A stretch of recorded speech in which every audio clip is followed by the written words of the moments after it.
Hello everyone, and welcome to Fine Feathered Friends History Redo. My name is Jay Bird, and today's episode is The Strange Deaths of U.S. Presidents. Medicine and medical care have drastically improved and evolved over the years. But just like back in the day, only the rich and affluent could afford excellent medical care. But no matter how much money or power you have, it won't overcome bad medicine. William Harrison was only in office for a month before he died due to a strange treatment he received for a case of pneumonia. He was bled, poisoned with a concoction of chemicals, herbs, holistic medicines, and was treated by a series of doctors along with a Native American shaman whose cure eventually killed him. Some say it was Tecumseh's revenge. Our nation's first president under the U.S. Constitution, George Washington, was also a victim of his own doctors.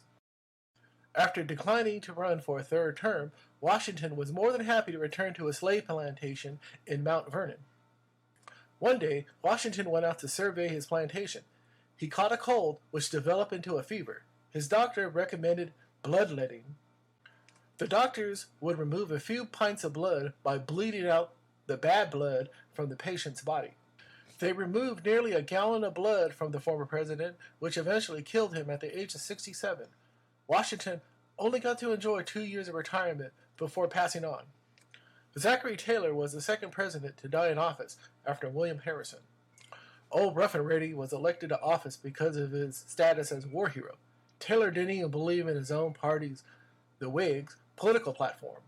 He was only in office for over a year before becoming sick at a 4th of July celebration in Washington, D.C. It was a hot summer day, so the president decided to indulge himself with a large amounts of iced milk and cherries. He soon developed gastroenteritis that became worse due to being bled, given weird poisonous concoctions, and numerous holistic treatments. President Taylor lingered on in intense pain and agony before dying a few days later at the age of 65. In 1880, James Garfield was elected President of the United States.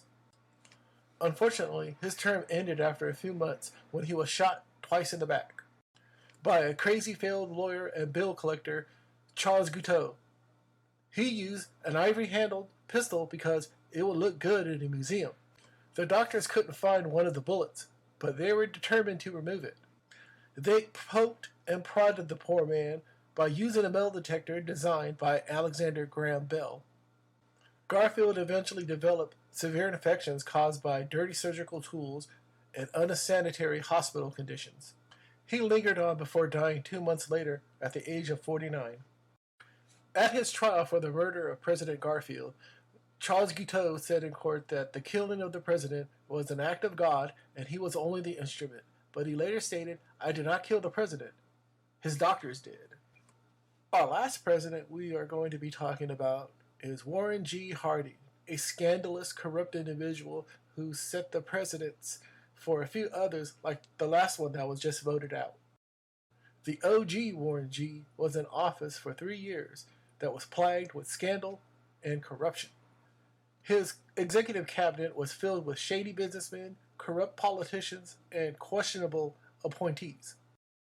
Harding even had a 15-year affair with Carrie Fulton Phillips, which ended before he was sworn into office, and a child out of wedlock with another mistress, Nan Britton.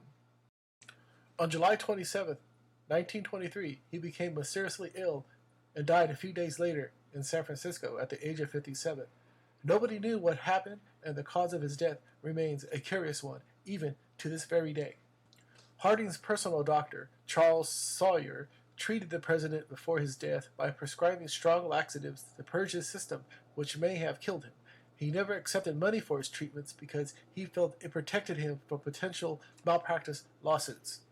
Florence Harding refused to have an autopsy performed on her husband and reorganized his personal papers after he died. Dr. Sawyer died on September 2, 1924, and Florence on November 21, 1924.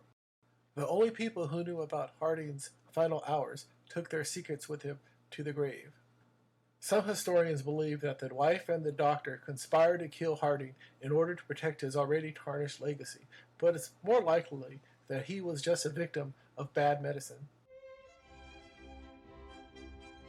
Well, thanks for watching another episode of Fine Feathered Friends History Redo. My name is Jay Bird, and I'll see you next time. Take care now. Bye.